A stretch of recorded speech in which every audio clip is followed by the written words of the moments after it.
ओम नमो भगवते वासुदेवाय। ओम नमो भगवते वासुदेवाय। ओम नमो भगवते वासुदेवाय। नमो ओम विष्णुपदाय कृष्णप्रेष्ठाय भूतले श्रीमते भक्तिवेदांत स्वामिनिति नामिने। नमस्ते सरस्वते देवे गौरवाणी प्रचारिणे निर्विशेष शून्यवादी आशादेशितारिणे। जय श्री कृष्ण चैतन्य प्रभु नित्यानंद श्री अद्वैत गदाधर शिवासादि गौरभक्त वृंद।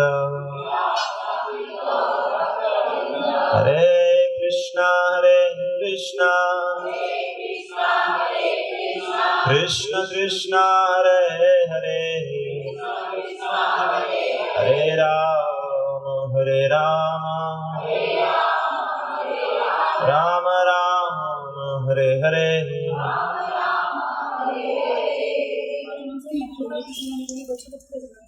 So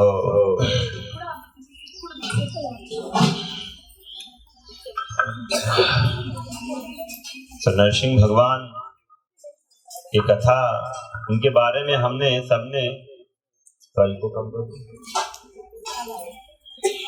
पिछले 3 संडे में हमने कुछ सुना था नरसिंह भगवान के बारे में कि कैसे भगवान जो है तो भगवान नरसिंह के बारे में सुना हमने कि किस तरह से, क्योंकि भगवान की प्रकट होने का व्यवस्था एक तरह से एक अरेंजमेंट किया जा रहा है। हिरण्यकश्यप जो है वो ब्रह्मा जी से वरदान पा चुका है और देवताओं को पूरे तीनों लोक पर आतंक जमा रखा है और उनका जो बेटा है प्रहलाद गुरुकुल में पढ़ाई कर रहा है। तो गुरुकुल में पढ़ाई हो रहा है उसका, और गुरुकुल में जो पढ़ाई हो रहा है वो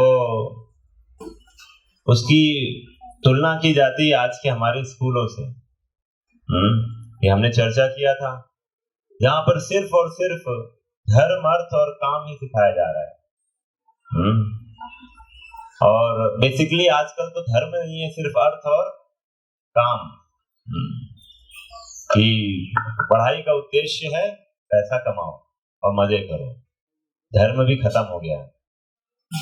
तो मतलब हिरण्यकश्यप के गुरुकुल से भी गए गुजरा हो गया हमारा स्कूल। तो प्रहलाद महाराज से उनके पिताजी बोलते हैं कि बेटा तुमने क्या सीखा सर्वोत्तम? तो उन्होंने बताया कि पिताजी आप ना जंगल चले जाइए, क्योंकि आप जिस तरह से रह रहे हैं घर में, आप घर में गृहस्थ की तरह नहीं रह रहे हैं, आप गृह मेधी की तरह रह रहे हैं। बेटर है आप छोड़ दीजिए और वन में चले जाइए। बिकॉज जब आप गृहस्थ आश्रम में हैं हमने, और अगर आप गृहस्थ आश्रम के नियमों को नहीं जानते हैं, तो प्रहलाद महाराज अपने पिताजी को बोल रहे हैं, इसका मतलब है कि आप फिर अंधे कुएं में गिर गए। अंधे कुएं में गिरने का क्या मतलब हुआ कि जहां पर सिर्फ और सिर्फ दर्द ही होगा, और कहते बिना पानी का है, चोट ही चोट है, सर्प न जाने क्या क्या है जो आपको परेशान कर रहे हैं। वैसी स्थिति है जो है आपकी। तो कृपा आप चले जाएं, वृंदावन चले जाएं, बेटर है आपके लिए। फिर तो गुस्सा आ गया हिरण्यकश्यप को, बोला इनको क्या सिखा रहे हो इसको, देखो कोई आ चुका है, कोई घुसपैठिया आ गया है जो इनको गलत शिक्षा दे रहा है, वापस ले जाओ इसको, सिखाओ ढंग से। तो वापस स्कूल लेकर गए, फिर से कार्यक्रम जारी रहा और टीचर्स ने पूरा प्रयास किया उसको ब्रेन वॉश करने के लिए, लेकिन प्रहलाद महाराज के जो फुट पूरा हार्ट में पूरा वो ऑलरेडी डीप इंप्रेशन है भक्ति का, कोई हटा नहीं सकता है। तो फिर से काफी समय बीत गया और पिताजी ने फिर से बुलाया, पुत्र क्या सीखा तुमने सबसे सर्वश्रेष्ठ। तो उन्होंने बोला इस बार तो सबसे बेस्ट आपको बताएंगे, तो श्रवणम कीर्तनम स्मरणम, तो विष्णु स्मरणम पाद सेवनम। तो फिर उन्होंने नौदा भक्ति सिखा दिया अपने पिता को, पर आप ये भक्ति के नियमों का पालन करिए। तो बहुत गुस्से में आया, इस बार तो उसने बोला उठा के फेंक दिया अपने बेटे को अपनी गोद से, तू कलंक है, हाँ, और चले जाओ यहाँ से। उसको सबको बोला कि अपने सैनिकों को बोला इसको तुरंत, इसको मेरे जीवित नहीं रहना चाहिए ऐसा कुछ। तो ये सारे के सारे जितने भी टीम थे सबने इनको मारने का प्रयास किया प्रहलाद को। कोई सांप के बीच में डाल रहे हैं, हाँ, कोई पानी में फेंक रहे हैं, कोई पर्वत से फेंक रहे हैं, हाथी, पागल हाथियों के बीच में, अग्नि में, कहां कहां नहीं प्रयास किया गया। लेकिन प्रहलाद को का बाल भी बांका नहीं हुआ, क्योंकि भगवान को पूर्ण शरणागति थी। भगवान ने उनको हर स्थिति में बचाया, आग भी उनको जला नहीं पाई। आग को जलाने का परमिशन तो भगवान ही देंगे ना, तभी तो जलाएगा वो। हाँ, आप कोई भी संसार की चीज है भगवान से ही गवर्न होती है। तो फाइनली कुछ भी नहीं कर पाए और ये हिरण्यकश्यप जो है ये फ्रस्ट्रेट हो गया और सोचने लगा कि ये बच्चे प्रहलाद में बहुत शक्ति है। हाँ, सोच रहा है अंदर ही अंदर इसमें तो बहुत शक्ति है, क्या करूं समझ में नहीं आ रहा है कि क्या करना चाहिए। और क्योंकि उसकी इज्जत भी दांव में थी, आप सोचिए पूरी दुनिया में हाहाकार मचाया रखा है और उसका खुद का पुत्र वो उससे संभल नहीं रहा है, वो एंटी प्रीचिंग में लगा हुआ है और इस तरह से वो सोच रहा है, बहुत हताश हो गया है।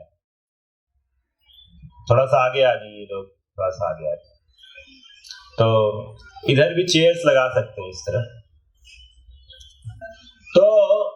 तो इस तरह से प्रहलाद महाराज, तो इनके जो टीचर्स है शंडमर, वो दोनों हिरण्यकश्यप को बोलते हैं कि आप इतना, इसको छोटा बच्चा ही तो है, ज्यादा इसको क्यों आप भाव दे रहे हैं, सुधर जाएगा धीरे धीरे। क्योंकि वो देख रहे थे कि ज्यादा ही डिप्रेशन में आ रहे हैं हिरण्यकश्यप। तो बोला आप हम इसको ले जाते हैं, आप चिंता मत करिए, हम देख लेंगे। वापस स्कूल लेके आए गुरुकुल में, और अब एक स्पेशल चीज होने लग गया है। अभी प्रहलाद तो शांत रहते थे, अब क्या होगा, प्रहलाद ने प्रचार आरंभ कर दिया है। और पहला प्रचार का श्लोक है जो आप हम सब बोलेंगे, बहुत सुंदर श्लोक है, इसी में हमारा प्रहलाद स्कूल भी चलता है इसी श्लोक पर। तो आप सब मेरे साथ बोलेंगे, श्री प्रहलाद वाचा कौमाराचरेत प्राज्ञो धर्मान भागवतानिहा दुर्लभम मानुषम जन्मा तदपि अध्रुवम अर्थदम। सुंदर श्लोक है, क्या बात है, इन्होंने ऐसे बोला है, कौमार आचरित प्राज्ञों, कहते हैं पर्याप्त रूप से बुद्धिमान मनुष्य को चाहिए कि जीवन के प्रारंभ से ही, अर्थात बाल्यकाल से ही अन्य सभी कार्यों को त्याग कर भक्ति कार्यों के अभ्यास में इस मानव शरीर का उपयोग करें। मतलब प्रहलाद महाराज कह रहे हैं 5 वर्ष की अवस्था से हमें बच्चों को ये ज्ञान देना आरंभ कर देना चाहिए। अभी क्या सोचते हैं हम, 5 में एक 0 लगा देते हैं। 50 वर्ष तो कम से कम होना ही चाहिए। हाँ, जब सब शरीर बाद में काम करना बंद कर दे तब कर लेंगे ना, तब एक ही काम हो सकता है। तो ये सोच है। जबकि Prahlad Maharaj is one of the bonafide 12 महाजन में एक बोला जाता है इनको। 12 महाजन धर्म के अधिकारी बोले जाते हैं, उसमें प्रहलाद महाराज है। जैसे भीष्मदेव, ब्रह्मा जी, नारद जी, स्वयंभू मनु, इनकी कैटेगरी में इनको डाला जाता है। ये बोल रहे हैं कि कैसा करना चाहिए। फिर बोलते हैं यह मनुष्य शरीर अत्यंत दुर्लभ है और अन्य शरीरों की भांति नाशवान होते हुए भी अर्थपूर्ण है। ऐसा क्यों है? कह रहे शरीर तो सभी नष्ट होते हैं, 84 लाख योनि में सबको शरीर मिलता है, लेकिन ये महत्वपूर्ण है। ऐसा क्यों अर्थपूर्ण है? हाथ उठाइए। चलो, क्योंकि इसमें हम लोग को सारा ज्ञान रहता है। हाँ, इसमें क्या ज्ञान रहता है कि क्या ABCD होता है और ग ख ग सब कुछ पढ़ाया जाता है और जो हम लोग समझ लेते हैं। अरे तुम तो पूरा डुबा दिया। कह रही है मनुष्य जीवन में हम ABCD सीख सकते हैं। हाँ, तो पूरा गड़बड़ कर दिया। क्या है स्पेशल? अब तुम्हारे बहन को नहीं मिलेगा। तो इधर और कोई प्रभु में, बच्चों में ही बता दी मैं, इसको अभिराज करूं। हाँ भाई, क्या मानव जीवन में स्पेशल है? भक्ति करना। अरे वाह! तो मनुष्य जीवन में ही क्या भक्ति संपन्न की जा सकती है, ये बोलना था। काखा का अच्छा, इसका मतलब था, ये समझिए क्या बोलना चाह रहे थे। A for association, B for book reading, C for chanting, D for diet और E for engage in service of Krishna. ठीक है, तो ABCD सीख सकते हैं मानव जीवन में। तो अर्थपूर्ण है, इसलिए बोला दुर्लभम मानुषम जन्मा तदपि अध्रुवम अर्थदम। यदि निष्ठा पूर्वक किंचित भी भक्ति की जाए तो पूर्ण सिद्धि प्राप्त हो सकती है। तो आज हम सब सोचिए, नरसिंह चतुर्दशी के उस सुंदर अवसर पर, जहां पर भगवान के सबसे सुंदर भक्त के बारे के प्रहलाद के हम उपदेशों को सुन रहे हैं, इससे सुंदर क्या हो सकता है? तो डायरेक्ट श्रवणम कीर्तनम हम करने यहाँ बैठे हैं। हम प्रहलाद महाराज की आज्ञा का पालन कर रहे हैं। वही बोल रहे हैं कि अगर किंचित भी भक्ति की जाएगी तो बहुत पूर्ण सिद्धि प्राप्त की जा सकती है। तो वी आर वेरी फॉर्चुनेट। तो आगे बोलते हैं यथा ही पुरुषस्येह विष्णोपादोपसर्पणम यदेसा सर्वभूतानां प्रियात्मेश्वर सुहित। बोलते हैं यह मनुष्य जीवन व्यक्ति को भगवत धाम वापस जाने का अवसर प्रदान करता है। अतः प्रत्येक जीव को विशेष रूप से उसे जिसे मनुष्य जीवन मिला है भगवान श्री विष्णु के चरण कमलों की भक्ति में प्रवृत्त होना चाहिए। यह भक्ति स्वाभाविक है क्योंकि पूर्ण पुरुषोत्तम भगवान श्री विष्णु सर्वाधिक प्रिय आत्मा के स्वामी और इन सभी के शुभ चिंतक है। तो भक्ति करना यह आर्टिफिशियल नहीं होता है, क्योंकि भगवान हम सब के है ना। तो ये कोई आर्टिफिशियल, प्रभुपाद बोलते थे it's not artificial imposition on your mind. बहुत बार लोग बोलते हैं कि अरे हमारे बच्चे को सिखा दिया गया है, ब्रेन वॉश कर दिया गया है। नहीं, ये आज स्वाभाविक है। जैसे प्रभुपाद जी जब अमेरिका गए थे तो उन लोगों ने कभी भी जो है कृष्ण राम सुना नहीं था, लेकिन भगवान का नाम लेते लेते हरे कृष्णा कृष्णा कृष्णा हरे हरे, हरे राम राम राम हरे हरे, नाम लेते लेते उनके अंदर स्वाभाविक जो उनके हृदय में प्रेम छिपा हुआ था भगवान के लिए, उस जागृत हो गया। तो इसका मतलब ये हमारे लिए नेचुरल है हाँ, ये कोई आर्टिफिशियल नहीं है। हाँ, जैसे लोग नशा करता है, उसके नशे में नशा आर्टिफिशियल है वो हमारे, that is you are forcing upon your body. ये स्वाभाविक है हमारे लिए। प्रहलाद महाराज जी बोल रहे हैं, आगे बोलते हैं, अब अपने मित्रों को एड्रेस कर रहे हैं। सुखम कहते हैं, हे दैत्य कुल में उत्पन्न मेरे मित्रों, शरीर के संपर्क से इंद्रिय विषयों से जो सुख अनुभव किया जाता है वह तो किसी भी योनि में अपने विगत सकाम कर्मों के अनुसार प्राप्त किया जा सकता है। ऐसा सुख बिना प्रयास के उसी प्रकार स्वतः प्राप्त हो जाता है जिस प्रकार हमें दुख प्राप्त होता है। जैसे हम सब में से कौन है जो दुख को इनविटेशन देता है कि हे दुख महाराज हमारे जीवन में आइए? ऐसा कोई है? दुखों को बुलाता है, सब आके भगवान से बोलते हैं सुख संपत्ति घर आवे, कष्ट मिटे तन का। हाँ, इसीलिए प्रभु के पास हम सब जाते हैं। हाँ, तो दुख को इनविटेशन कोई नहीं देता है, फिर भी दुख क्या बिना इनविटेशन के आ जाता है। तो प्रहलाद महाराज का एक और बहुत इंपॉर्टेंट स्टेटमेंट है जो हम सबको हृदय में आज आ जाना चाहिए कि जैसे दुख बिना आपको इनविटेशन दिए आ जाता है, वैसे सुख भी आपको बिना इनविटेशन के आ जाएगा। ये है, देखिए। और बात लोग सोचते हैं, हाँ, तो ये एक और बहुत सुंदर बात प्रहलाद महाराज ने बोली, और ये पूरा ये अटल सत्य है जो मैं आपको बता रहा हूं। तो फिर आगे बोलते हैं अपने मित्रों को, हाँ, कहते हैं अब जो बताने जा रहे हैं हम सब पे लागू होता है, बहुत सुंदर बात है। कहते हैं पुंसो वर्षतम ही अस्तु अश्य आयुस्त तदर्थम चाचितात्मनः निष्फलम यदवसोरत्रयम् सेतेन्धम प्रापितस्तमः। कहते हैं प्रत्येक व्यक्ति की अधिकतम आयु 100 वर्ष है, किंतु जो व्यक्ति अपनी इंद्रियों को वश में नहीं कर पाता उसकी आयु के आधे वर्ष तो रात्रि में 12 घंटे कहां चले जाते हैं?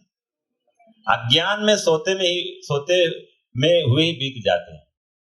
अतएव ऐसे व्यक्ति की आयु केवल कितनी रह जाती? 50 वर्ष। तो अब बताइए 100 वर्ष में कितने चले गए? 50 वर्ष चले गए।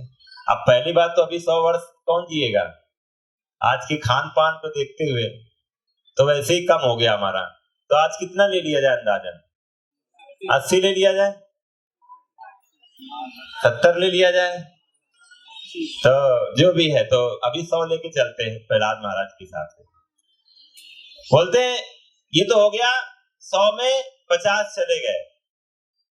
आगे बोलते हैं मुग्धस्य बाल्ये कैशोरे क्रीडतो याति विंशतिः जरयाग्रस्त देहस्य यात्यकल्पस्य विंशतिः। अभी कह रहे बाकी का क्या होगा? आप बोलोगे बाकी तो है ना, इतना तो क्या बाकी मजा करेंगे ना 50 साल। तो अब क्या होगा? देखिए, मनुष्य अपने बाल्यकाल की सुकोमल अवस्था में, इधर सुकोमल अवस्था वाले बैठे हैं, तब बैठे हुए, बाल्यकाल की सुकोमल अवस्था में जब सभी मोहग्रस्त होते हैं 10 वर्ष बिता देते हैं। कितना हो गया तुम्हारा? नहीं, वो तो कैलकुलेशन कर रहा है, मैथ में भी व्यस्त है। कितना हो गया? 10 हो गया ना? हाँ, तो 10 इसका हो गया जी, 10 बीत गया इसका, खेल कूद में बिता दिया। कोई नहीं देख रहा, पापा भी इधर है नहीं आसपास उनको तो 10 वर्ष मेरा खेल में बीत गया। ये प्रहलाद महाराज बोल रहे, सही बोल रहे होंगे। फिर आगे इस प्रकार से 20, और फिर क्या होता है? तो 10 वर्ष तो एक्चुअली मोहग्रस्त रहता है। आप देखो 10 साल तो कुछ कर, बहुत इनिशियल स्टेज में बहुत कुछ देखोगे तो बच्चा निकलता ही नहीं। किशोरावस्था में अगले 10 वर्ष भी ऐसे गंवा देता है वो। कुछ 10 वर्ष तो उसे कुछ होश ही नहीं रहता है, क्या करना है क्या है। फिर कुछ आता है तो खेल कूद में गुजार देता है। इस प्रकार लगभग 20 वर्ष व्यर्थ चले जाते हैं। और इस प्रकार से, इसी प्रकार से जैसे शुरू के 20 चले गए, वैसे लास्ट के 20 कहां चले जाएंगे? किसमें जाएंगे? वृद्धावस्था में। अरे पैसे तो बीच में बनाना है। इसी प्रकार से वृद्धावस्था में जब मनुष्य अक्षम हो जाता है और वह भौतिक कार्यकलाप भी संपन्न नहीं कर पाता, उसमें उसके 20 वर्ष और व्यर्थ चले जाते हैं। अब आप बताएंगे कितने वर्ष बचे हमारे पास? कुछ इसमें गड़बड़ हुआ कैलकुलेशन, कौन बताएगा? हाथ उठाएंगे। 30 वर्ष। कैसे कैलकुलेशन दोस्तों? क्योंकि 20 वर्ष हम लोग का ऐसे खेल कूद में चला गया और 20 वर्ष जो थे वो मतलब 10 वर्ष खेल कूद में गए और 10 वर्ष ऐसे ही व्यर्थ चले गया और 20 वर्ष वो पैसे वैसे कमाने। नहीं, वृद्धावस्था। वृद्धावस्था। हाँ ठीक है, 40 हो गया। और उसमें फिर 70 40 माइनस करेंगे तो 30 बचेगा। 70? नहीं, ये सही है इसका, बस थोड़ा सा बता नहीं पा रही है। 30 ईयर्स ही एक्चुअली। हरी बोल। थोड़ा समझा नहीं पा रही है। प्रभु जी वो आधा रात मतलब 12 घंटे सोते हैं ना, हाँ, इसलिए वो फिर कैलकुलेशन पे 20 साल मतलब 10 साल हो जाएगा और उधर से 10 साल 20 साल और इधर बचा 10 साल तो 30 साल। 30 साल हुआ। समझ में आया आपको? आपने क्या किया, शुरू में 50 वर्ष हो गया था ना, तो 50 में फिर जो 20 ये गया वो तो एक्चुअली 20 ही रह गया ना, क्योंकि 40 में आधा तो ऑलरेडी कैलकुलेट कर लिया गया था पहले ही। तो अब उसका 50 में 20 वर्ष हटाएंगे तो 30 वर्ष बचेगा, तो 30 वर्ष उसके पास बचता है। आप समझिए। और वो 30 वर्ष में भी प्रहलाद महाराज बोलते हैं तो उनको दे दिया जाए गिफ्ट। भाई बोलिए हरि बोल। अब देखिए वो 30 का क्या होगा, मतलब 100 में 70 व्यर्थ हो गए। और ये तो हमने तब किया जब हमने क्या किया, 100 में 100 साल का जीवन लिया था। आप बताइए, और अगर आपने 80 बोला तो 10 कम हो जाएंगे, तो मतलब 20 ही बचेगा। बहुत बुरी स्थिति है। तो रात को सोने में भी उम्र घट जाता है। सोना मतलब अज्ञानता में रहना, तमोगुण। सोते समय कोई पॉजिटिव अच्छा काम करते हैं क्या? कमाई करते हैं क्या? हाँ, नोट बनाते हैं सोते समय। तो इसीलिए आगे बोलते हैं दूरा पूरेण कामेन मोहेन चाबलीयसा शेषम गृहेषु सक्तस्या प्रमत्यास्या पयाति ही। बोलते जिसके मन और इंद्रियां वश में नहीं है, वह तृप्त कामेच्छाओं और प्रबल मोह के कारण पारिवारिक जीवन में अधिकाधिक आसक्त हो जाता है। ऐसे विक्षिप्त मनुष्य के जीवन के शेष वर्ष भी व्यर्थ चले जाते हैं, क्योंकि वह इन वर्षों में भी अपने आप को भक्ति में सेवा में नहीं लगा पाता। तो ये हो गया, उसका वेस्ट हो गया पूरा मानव जीवन का, जो किस तरह से हम जीवन बर्बाद कर देते हैं। प्रहलाद महाराज ने हमको भविष्यवाणी, हमारी भविष्यवाणी कर दी है कि नहीं? सबका हो गया भविष्यवाणी। तो आप लोग इनकी भविष्यवाणी को झुठलाइए, इसलिए प्रहलाद महाराज के हम उपदेश सुन रहे हैं। तो इसलिए हमें अपना जो 30 वर्ष एटलीस्ट जो बचा है उसको बहुत सुंदर तरीके से भक्ति को सीखकर हमें बिताना चाहिए। और अगर अच्छे से इसको बिताया, वृद्धावस्था में भी आपका अभ्यास रहेगा तो आप भक्ति कर ले जाओगे। क्योंकि अभ्यास अगर अभी नहीं किया आपने तो फिर बाद में नहीं हो पाएगा। जीवन भर जो अभ्यास करते हैं वही बाद में अभ्यास होता है। बहुत मुश्किल होता है प्रैक्टिस करना।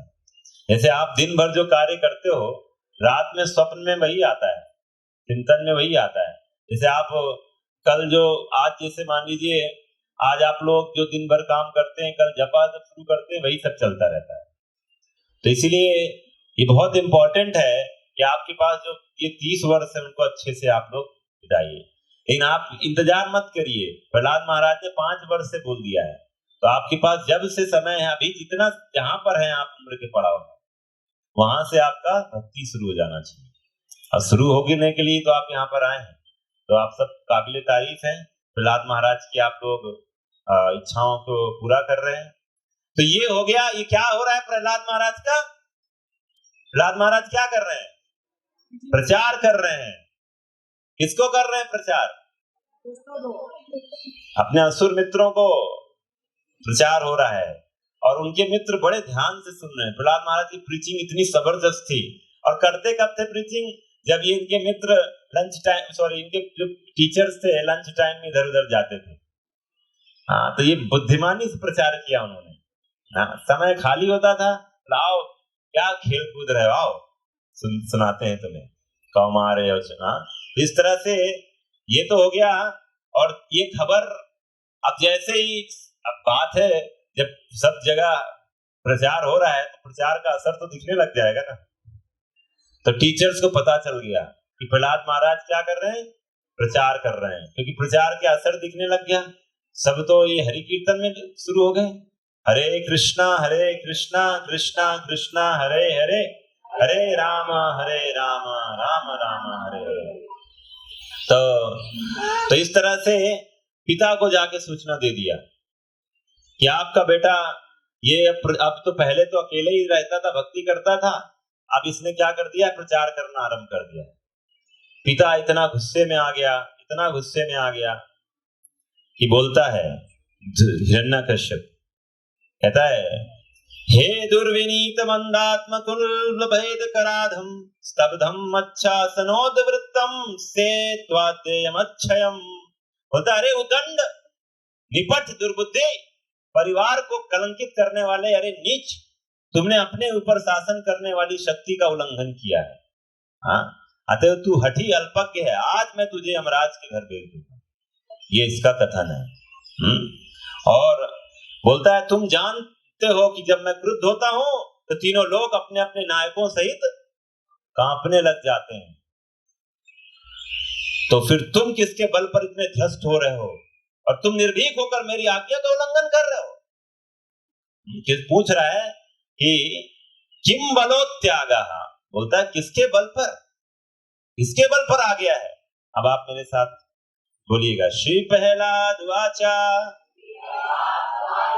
ना केवलम में भवतस्य राजना सा वै बलम बलिनाम चा परेशाम परे वरेमि स्थिर जंगमाये ब्रह्मादयो येना वशम प्रणीतः। तो उत्तर देखिए कितना सुंदर है। बोलते हैं हे राजन, आप बोलिए हे राजन, आप मेरे जिस बल के स्रोत को जानना चाहते हो वही आपके बल का भी स्रोत है। निसंदेह समस्त प्रकार के बलों का मूल स्रोत एक ही है, वह न केवल आपका या मेरा बल है, अपितु सबका एकमात्र बल है।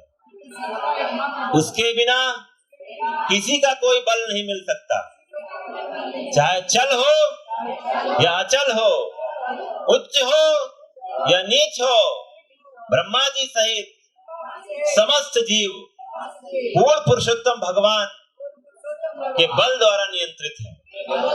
इसकी मूली हो।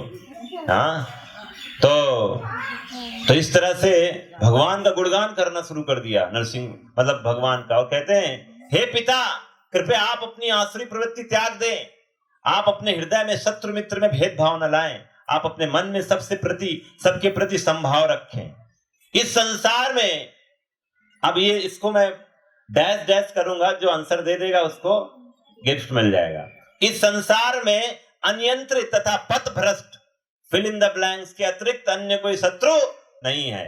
हाथ उठाएंगे, कोई बोलेगा नहीं, पहले हाथ उठाया, इसको मौका दिया जाए। इस संसार में अनियंत्रित तथा पथ भ्रष्ट फिल इन द ब्लैंक के अतिरिक्त अन्य कोई शत्रु नहीं है। मन। किसको लग रहा है सही बोल रहा है? बोल रहा है मन। मन किसको किसको लग रहा है मन शत्रु है हमारा? तो बिल्कुल सही जवाब, हरि बोल। तो वो नरसिंह भगवान का वो दे दो। तो मन जो है वो हमारा शत्रु है। हाँ, जब कोई मनुष्य प्रत्येक व्यक्ति को समानता के स्तर पर देखता है तभी वह श्री भगवान की ठीक से पूजा करने की स्थिति में होता है। तो ये सच्चाई है। हम सब जो है वो हम सब यही सोचते रहते हैं मेरा वो शत्रु है, मेरा वो शत्रु है, लेकिन मेरा असली शत्रु कौन है? मेरा मन है, जिसकी वजह से हमें कोई दूसरा शत्रु दिखाई दे रहा है। जो व्यक्ति ये जान जाता है कि मेरा मन ही मेरा शत्रु है, उसी का, और उसको फिर शत्रु को क्या, जब पता चल गया शत्रु है तो क्या पाल के रखेगा? तो क्या करेगा? फेंक देना चाहिए, कह रही है, शत्रु को फेंक देना चाहिए। अरे फिर कैसे काम चलेगा? मन की वजह से हम थिंकिंग, विलिंग, फीलिंग सब करते हैं, फेंक कैसे दोगी? शत्रु को मित्र बना देना है, शत्रु को मित्र बनाना है। यही है अभ्यास और वैराग्य से। अर्जुन ये गीता में प्रश्न पूछ रहे हैं भगवान से कि कृष्णा, मेरा मन बहुत चंचल है, मैं अपने बाणों से हवा के तूफान को मैं रोक सकता हूं, बट मन को नहीं रोक सकता हूं, तो मुझे उपाय बताइए। तो अर्जुन को भगवान बोलते हैं कि अभ्यास और वैराग्य से मन को नियंत्रण किया जा सकता है। अभ्यास क्या होना चाहिए? जो भक्ति में कार्य होते हैं, टू डूज, जो अभी हमने ABCD बताया ना, ये अभ्यास है। वैराग्य होना चाहिए, जो पाप के जब 4 कार्य होते हैं उनसे हमें दूर रहना चाहिए। इस तरह से अभ्यास और वैराग्य से आप अपने आप को आप शत्रु को मित्र बना सकते हो। तो ये कौन किसको बोल रहा है? प्रहलाद महाराज हिरण्यकश्यप को। चापलूसी नहीं कर रहे हैं ये कि आप जो भी कर रहे हैं अच्छा कर रहे हैं। अब जो लाइन है, 2 बस पैराग्राफ, 2 श्लोक पढ़ूंगा, जबरदस्त श्लोक है, ध्यान से सुनिएगा। प्राचीन काल में आपके समरूप ही अनेक मूढ़ हुए हैं, देख रहे हैं, जिन्होंने उन 6 शत्रुओं को नहीं जीता है, जो शरीर की धन संपदा को चुरा ले जाते हैं। ये मूढ़ यह सोचकर गर्वित होते हैं कि मैंने तो 10 दिशाओं के सभी शत्रुओं को जीत लिया है, किंतु यदि कोई व्यक्ति इन 6 शत्रुओं पर विजयी नहीं होता तो और सभी जीवों का समभाव नहीं रखता, तो उसके लिए बहुत शत्रु होंगे चारों तरफ, नहीं तो कोई शत्रु नहीं होगा। शत्रु की कल्पना अज्ञानतावश ही की जाती है। तो ये 6 शत्रु कौन कौन से हाथ उठाएंगे? ये 6 शत्रु जो आप समझ रहे हैं वो नहीं है, मैं ये भी हिंट दे रहा हूं, तो फिर भी मौका दे देते हैं इधर। हाँ, 6 शत्रु जो प्रहलाद महाराज बताना चाह रहे हैं। हाँ चलो पहले तुम्ही को दे दे, आज प्रहलाद के वंशा वालों को देना है। बोलो। नाक, जीभ, कान, नाक, जीभ, कान। अरे अभी तो गड़बड़ हो गया, तुम पूरा बता दो। हाँ, आँख। ठीक है, अच्छा है। मतलब इसका कहने का मतलब 5 ज्ञान इंद्रियां। बहुत अच्छा, एक बस और बता दो। 6 बोला ना? मन। हरि बोल। अपना नाम बता दो तुम। अधिराज। अरे आज तुमने राज कर लिया, चलो दे दो भाई अधिराज के लिए। तो जिन्होंने 6 अपने इन शत्रुओं पर, भगवान गीता में बोलते हैं ममई वांसो जीवलोके जीव भूता सनातना मना षष्ठानि इंद्रियाणि, जिन्होंने षष्ठानि इंद्रियाणि, इन 6 इंद्रियों पर विजय नहीं प्राप्त किया तो वो गया। इसलिए भगवान बोलते हैं हम इस संसार में मना षष्ठानि इंद्रियाणि प्रकृति स्थानि कर्षति, हम इन 6 इंद्रियों की वजह से घोर संघर्ष कर रहे हैं संसार में। हाँ, यही हमें परेशान कर रहे हैं। तो इसलिए बोलते हैं। अब हिरण्यकश्यप क्या बोलता है? धूर्त, तू मेरे महत्व को घटाने का प्रयास कर रहा है, तो किसका बड़ा गुणगान कर रहा है? मानो तू मुझसे अधिक इंद्रिय संयमी है। तू सोचता है तू इंद्रिय संयमी, मेरा इंद्रिय कंट्रोल नहीं है। या अति बुद्धिमत्ता आते हो, मैं समझ रहा हूं कि तू मेरे हाथों मरना चाहते हो, क्योंकि ऐसी अनावश्यक बातें वही करते हैं जो मरणासन्न होते हैं। जैसे कहते हैं ना, विनाश काले विपरीत बुद्धि। तो प्रभुपाद तात्पर्य में लिख रहे हैं कि हिरण्यकश्यप को समझाने का प्रयास किया जा रहा है, लेकिन उसको समझ में नहीं आ रहा है। हितोपदेश में कहा गया है, उपदेशो ही मूर्खानाम प्रकोपायना शांतये। यदि किसी अल्पज्ञ व्यक्ति को अच्छा उपदेश दिया जाता है तो वह उसका लाभ न उठाकर उल्टे और अधिक क्रुद्ध हो जाता है, गुस्सा आ जाता है उसको। और यहाँ पर एक प्रॉब्लम क्या थी? प्रहलाद उनका बेटा था, बेटा से पिता कैसे सुनेगा, तो एक ये भी कारण था। तो इस तरह से बहुत गुस्से में है और बोलने लग जाता है, तूने सदैव मेरे अतिरिक्त किसी परम पुरुष का वर्णन किया है जो प्रत्येक के ऊपर है, प्रत्येक का नियंता है, जो सर्वव्यापी है, परंतु वह है कहां? हाँ, यदि वह सर्वत्र है तो वह मेरे सामने के इस खंबे में क्यों उपस्थित नहीं है? ऐसे पूछने लग जा रहा है। ये मूर्ख ये सोच रहा है कि इसको अपने प्रयास से दिख जाएंगे। हाँ, भगवान जैसे भगवान गीता में बोलते हैं, ना हम प्रकाश सर्वस्या योग माया समावृता। भगवान कहते हैं मैं जो हूं अपने आप को योग माया से ढक के रखता हूं उन लोगों के लिए जो क्वालिफाइड नहीं मुझे देखने के लिए। आप हम सब इस संसार को अपनी आंखों से नहीं देख पाते हैं पूरी तरह से, और हम सोचते हैं कि हम भगवान को देख लेंगे इन आंखों से। कभी कभी लोग बोलता है दिखा दो भगवान, ये हिरण्यकश्यप जैसी मेंटालिटी के लोग हैं। अरे भगवान आंखों से देखना चाहते हो, हमारी क्या हैसियत, अभी अंधेरा कर दूं तो आप अपने आप को नहीं देख पाओगे, भगवान को देखने की बात कर रहे हो। इन आंखों को जिनको देखने के लिए, जिनको संसार देखने के लिए प्रकाश की जरूरत होती है, आप उससे भगवान को देखना चाहते हो। वाह भाई वाह, क्या बात है। तो इसीलिए भगवान बोलते हैं, ब्रह्मा जी ब्रह्म संहिता में बोल रहे हैं, प्रेमांजन चुरित भक्ति विलोचनेना संता सदैव हृदयेषु विलोकयन्ति। तो कौन देख सकता है भगवान को? ये ब्रह्मा जी बोल रहे हैं हमारे। कहते हैं जिस भक्त ने भगवान श्री कृष्ण के प्रति सच्चा प्रेम विकसित कर लिया है, वह उन्हें सर्वत्र सदा देख सकता है। प्रेमांजन, जिसने प्रेम के अंजन से अपनी आंखों को लगा रखा, प्रेम का अंजन। जैसे आप काजल लगाते हैं रोशनी बढ़ाने के लिए, तो अगर आपका प्रेम का अंजन नहीं लगा है तो आप भगवान को नहीं देख सकते। हृदय में अगर प्रेम नहीं है तो प्रभु को देखना असंभव है। तो इसीलिए ये तो जो खंबा था, इधर खंबा है कि नहीं, तो ये सब ये इधर ये हमारा पेड़ ही है।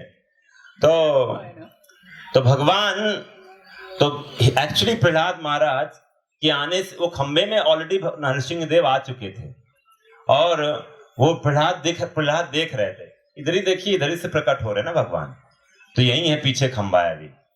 तो भगवान देख रहे हैं उसको, प्रहलाद भी देख रहा है, और भगवान कह रहे हैं तुम चिंता मत करो, मैं आ गया हूं, मैं हूं, बस बोल दो कि हाँ हूं मैं खंबे में। और उनको दिख रहे हैं और बोलते हैं हाँ, और वो बोल भी देते हैं हाँ मैं है खंबे में है। बोला चूंकि तुम इतना अधिक अनर्गल प्रलाप कर रहे होते हो, अब मैं तुम्हारे शरीर से तुम्हारा सिर अलग कर दूंगा। अब मैं देखूंगा तुम्हारा परम आराध्य ईश्वर तुम्हारी रक्षा किस प्रकार करता है, मैं उसे देखना चाहता हूं।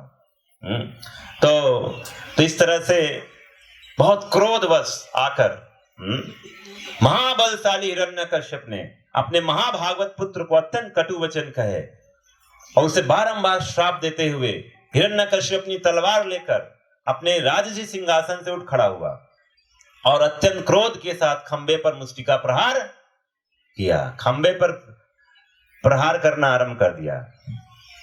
अब क्या होगा? तदैव तस्मिन्निन्दोति भीषणो बभूव येनाण्डकटां स्फुटत् या वै स्वधिष्ठिनोपगतं त्वजादयः श्रुत्वा स्वधामाति स्वधात्म्य अंगामे निरे। कहते तब उस खंबे से एक भयावह आवाज आई, जिससे ब्रह्मांड का आवरण विदीर्ण होता हुआ प्रतीत हुआ। हे युधिष्ठिर, यह आवाज ब्रह्मा जी इत्यादि देवताओं के निवासों तक पहुंच गई, और जब देवताओं ने इसे सुना तो उन्होंने सोचा ओह अब हमारे लोगों का विनाश होने जा रहा है। देख रहे देवता इतना डर में है ना, हिरण्यकश्यप की वजह से बहुत डर उनको सता रहा है, जिसकी वजह से कुछ उनको लगा फिर से हिरण्यकश्यप का अटैक हो रहा है। तो अपने ही पुत्र को मारने की इच्छुक हिरण्यकश्यप ने जो इस प्रकार अपना अद्वितीय शौर्य दिखा रहा था, जब एक अद्भुत भीषण ध्वनि सुनी जिसे उसके पूर्व उसने कभी नहीं सुना था, इसी ध्वनि को सुनकर अन्य असुर नायक भी भयभीत हुए। उस सभा में इस ध्वनि के उद्गम को कोई नहीं ढूंढ पाया, उनको पता नहीं चल रहा है कहां से आवाज आ रही है, सोर्स पता नहीं चल रहा है। अब ये आप मेरे साथ बोल सकते हैं, सत्यम विधातुम निज भृत्य भाषितम व्यापितम चा भूतेषु खलेषु चात्मनः अदृश्यत अति अद्भुत रूपम उद्धहन स्तंभे सभायाम नामृगम नामानुषम। तो ना मृग है और ना मानुषम। अपने दास भक्त प्रहलाद महाराज के वचनों को सिद्ध करने हेतु कि वे सत्य हैं, ये बहुत सुंदर बात है। सत्यम विधातुम, भगवान बस इशारा देख रहे थे कि प्रहलाद जहां पर बोलेगा वहीं से निकल जाऊंगा मैं।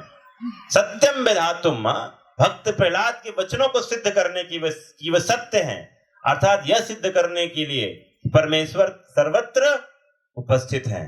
कल को कोई ये ना बोल सके कि भगवान हर तरफ नहीं है। यहां तक कि सभा भवन के खंबे के अंदर भी हैं। पूर्ण पुरुषोत्तम भगवान श्री हरि ने अपना भूतपूर्व अद्भुत रूप प्रकट किया। यह रूप ना तो मनुष्य का था ना सिंह का।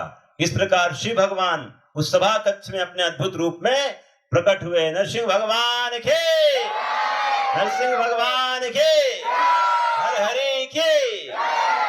तो भगवान का प्रकट अभी यही समय लगभग हो रहा था।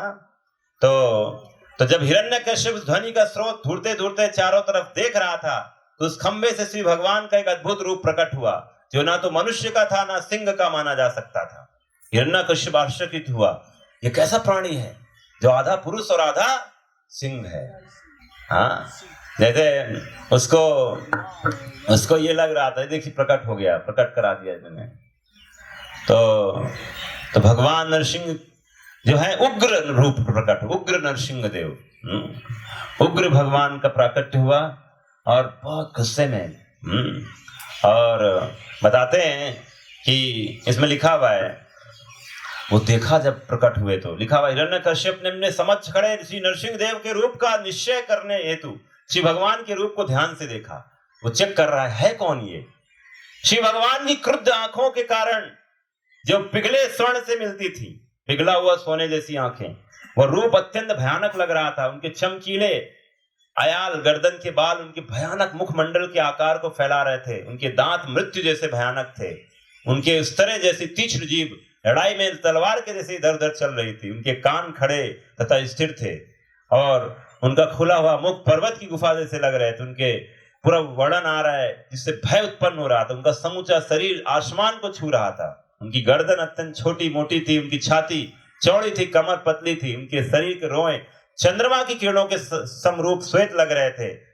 उनकी भुजाएं चारों दिशाओं में फैले सैनिकों की टुकड़ियों से मिलती जुलती थी। जब वे असुरों, धूर्तों, नास्तिकों को अपने शंख, चक्र, गदा, कमल तथा अन्य प्राकृतिक अस्त्र शस्त्रों से वध कर रहे थे। हिरण्यकश्यप के मन में चल रहा है, अत्यधिक योग शक्ति वाले भगवान श्री विष्णु ने मेरा वध करने हेतु ये योजना बनाई है, किंतु ऐसा प्रयास करने से क्या लाभ? भला ऐसा कौन है जो मुझसे युद्ध कर सकता है? ऐसा सोचते हुए हाथी की तरह हिरण्यकश्यप ने अपने गदा उठाकर श्री भगवान पर धावा बोल दिया। तो अब लेकिन इसको ऐसे समझाया जा रहा है कि ये उसका अटैक करना ऐसे है मानो कोई जैसे कीट पतंग होता है ना, वो आग में गिर गया हो, ऐसा उसका तुलना किया जा रहा है और उसमें अदृश्य हो गया हो। भगवान ने थोड़ी देर को पकड़ा, एक बार छोड़ दिया, उसको लगा कि लग रहा है वो हार के छोड़ दिया है। तो इसका तुलना किया था गरुड़ कभी कभी सांप को थोड़ी देर खेलने के लिए मौका दे देता है। तो वैसे ही जो है उसको लगा कि भगवान मेरे से, मतलब उसको लगा कि ये मेरे से लग रहा है हार रहे हैं, इसलिए कुछ वो मेरे को छोड़ दिया है। इसको अब लग रहा है मेरे से फाइट में कुछ नहीं होगा। ये देख रहे हैं आप, ये फोटो क्या तो इस तरह से भगवान ने फिर थोड़ा बहुत उछल कूद किया हिरण्यकश्यप ने। और इसके बाद उन्होंने लिखा हुआ है, जिस प्रकार कोई सांप किसी चूहे को या कोई गरुड़ किसी अत्यंत विषैले सर्प को पकड़ ले, उसी प्रकार भगवान नरसिंह देव ने उस हिरण्यकश्यप को पकड़ लिया, जिसकी त्वचा में इंद्र का वज्र भी नहीं घुस सकता था। पकड़े जाने पर ज्यों ही वह अत्यंत पीड़ित होकर अपने अंग इधर उधर तथा चारों ओर छटपटाने लगा, त्यों ही नरसिंह देव ने उस असुर को अपनी जांघों का सहारा देकर अपनी गोद में पकड़ लिया और उस सभा भवन की देहली पर अपने हाथ के नाखूनों से सरलता पूर्वक उस असुर को फाड़। आप बोलेंगे क्या ऑपरेशन हो गया अब तो। और वास्तव में तो भगवान इसमें ये भी बात आता है, सत्यम विधातु, क्योंकि ब्रह्मा जी का भी वरदान था ना, तो कोई अस्त्र से ना मरे, तो इसलिए नाखून, और कोई जीवित चीज से भी ना मरे और मृत चीज से भी ना मरे। तो अब देखिए, जीवित नाखून को आप क्या बोलते हो? वो जीवित भी नहीं है और मृत भी नहीं है। इसको आप देखिए नाखून की स्थिति। तो भगवान ने ऐसा व्यवस्था किया है, घर के बाहर नहीं, न अंदर और न जमीन में ना हवा में, अपनी गोद में लिया है इसको। तो ये देख रहे हैं आप। तो और लिखा हुआ है कि जैसे शेर होता है ना, शेर की तरह भगवान पूरा दिखा रहे हैं पूरी दुनिया को कि देखो मैं अपने भक्त के लिए क्या कर सकता हूं। तो ये ऑनलाइन भक्त लोग डिस्टर्बेंस, हाँ ठीक है। तो लिखा हुआ है कि भगवान नरसिंह देव के मुख तथा गर्दन के बाल रक्त के छींटों से सने थे। क्रोध से पूर्ण होने के कारण उनकी भयानक आंखों की ओर देख पाना असंभव था। वे अपने मुंह की कोरों को जीभ से चाट रहे थे और हिरण्यकश्यप उदर से निकली हाथों की माला से सुशोभित थे। वे उस सिंह की भांति प्रतीत हो रहे थे जिसने अभी अभी किसी हाथी को मारा हो। और बाद में जो है वो बाकी जितने भी, ये तो मारा गया, इसके बाद जितने इसकी सेना थी सब एक एक करके सब मारे गए। और बाद में सारे देवतागण ऊपर से फूलों की वर्षा करने लग गए। शिव जी, ब्रह्मा जी, सारे देवतागण आकर जो प्रार्थना करने लग गए। शिव जी बोलते हैं कल्पकांति ही आपके क्रोध का समय होता है। अब जबकि यह नगण्य असुर हिरण्यकश्यप मारा जा चुका है, हे भक्त वत्सल प्रभु कृपा करके उसके पुत्र भक्त प्रहलाद की रक्षा करें जो आपके निकट पूर्ण शरणागत भक्ति के रूप में खड़ा है। इंद्र बोल रहे हैं, ऋषि लोग, सप्त ऋषि बोल रहे हैं, पितृलोक से लोग बोल रहे हैं, नागलोक से बोल रहे हैं, सारे मनु लोग बोल रहे हैं, किम पुरुष लोक से, यक्ष, सब जाके प्रार्थना कर रहे हैं। लेकिन किसी की प्रार्थना पर नरसिंह देव शांत नहीं होने वाले हैं। और अब उनका भक्त प्रहलाद उनसे कुछ प्रार्थना करेगा। हम 2-3 प्रार्थना करेंगे और फिर समाप्त करेंगे। सुंदर प्रार्थनाएं, क्या उनका भाव है। कहते हैं कि अपने पिता कहते हैं कि हे अजित भगवान, मैं ना तो आपके भयानक मुखार बिंद तथा जीभ से, न ही सूर्य के समान चमकती आपकी आंखों से, ये टेढ़ी भौं से भयभीत हूं। मैं आपके तेज नुकीले दांतों से, हाथों की माला से, रक्त रंजित गर्दन के केशों से, ये बर्छे जैसे पहने कानों से भी नहीं डर रहा हूं। नहीं, मैं आपके भीषण सिंहनाद से भयभीत हूं जिससे हाथी चारों दिशाओं में भागकर दूर चले जाते हैं। ना मैं आपके नाखूनों से भयभीत हूं जो आपके शत्रु को मारने के निमित्त है। तो देख रहे हैं, भक्त को भगवान का रूप डरावना नहीं लगता है। कभी कभी हमने सुना है, जैसे कुछ भक्त हैं, नरसिंह देव का भगवान का फोटो घर पे रख देते हैं, तो घर वाले जो माता पिता हैं या कोई जिनको पता नहीं है कौन है, तो बोलते अरे ये किसको रख दिया है बेटा, ये अपशगुन होता है। उनको ये नहीं पता है कि जिस घर में नरसिंह भगवान होंगे वहां अपशगुन भाग जाएगा, सब शगुन हो जाएगा। हाँ, तो ये समझिए आप इस चीज को। नरसिंह भगवान वो हमारी जो कृष्ण भक्ति में जो बाधाएं हैं उनका हरण करने आते हैं। जब हम भगवान कृष्ण, ये भगवान का ही रूप है, केशव धृता नर हरि रूपा जय जगदीश हरे। केशव धृता नर हरि रूपा, वो नर हरि का रूप लेकर आए। तो इसलिए वो भगवान अपने भक्तों की विशेष रक्षा के लिए ये सतत एक भगवान का शाश्वत आनंदमय रूप है जो हम सबके लिए रक्षा के लिए भगवान ने दिया है।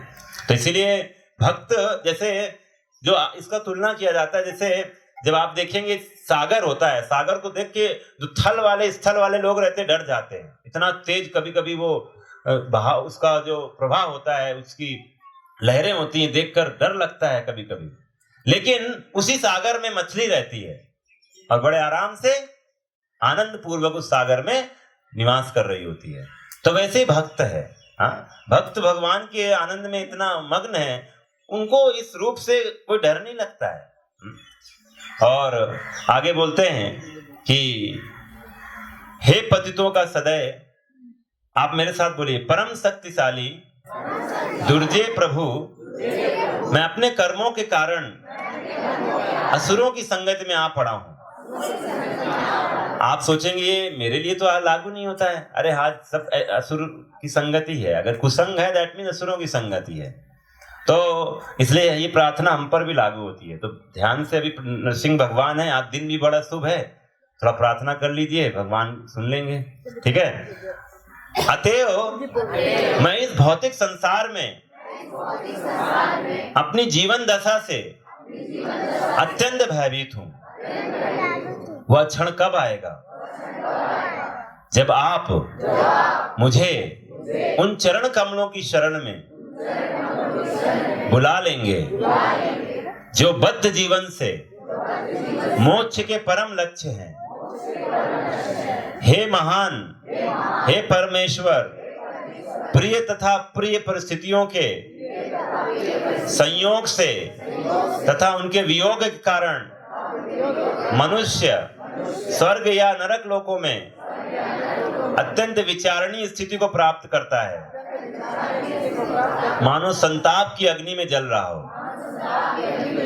यद्यपि इस दुखमय जीवन से बाहर निकलने के अनेक उपचार हैं, किंतु भौतिक जगत में ये उपचार स्वयं दुखों से भी अधिक कष्टकारक हैं। अतएव मैं सोचता हूं कि इसकी एकमात्र औषधि आपकी सेवा में लगना है।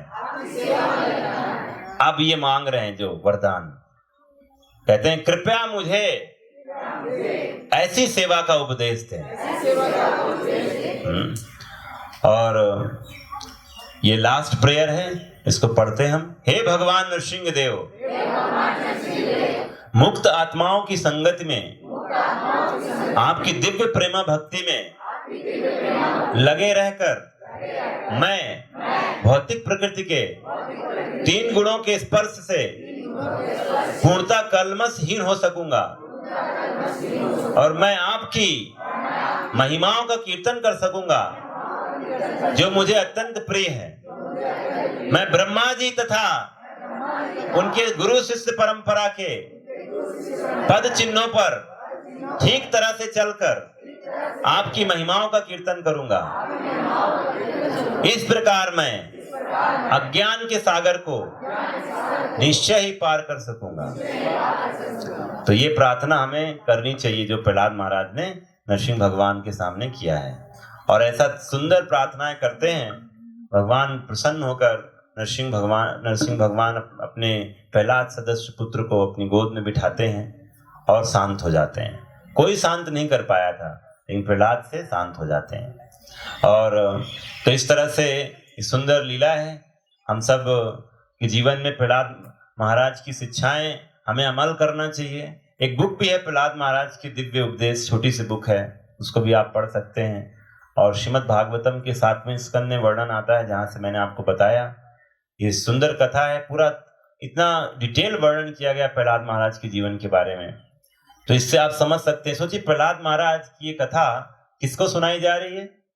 परीक्षित महाराज को, जिनके पास 7 दिन बचे हुए सिर्फ। आप बोलोगे हाँ, ये प्रहलाद महाराज के बारे में क्या जरूरत है? सोचिए कितना इंपॉर्टेंट इनका जीवन चरित्र है। और इसको सुनकर परीक्षित महाराज वो मृत्यु के भय से मुक्त हो गए। हाँ, प्रहलाद महाराज की कहानी, ध्रुव महाराज की कहानी। तो इसीलिए आप समझिए, इस संसार में भय हम सबको सता के रखा हुआ है।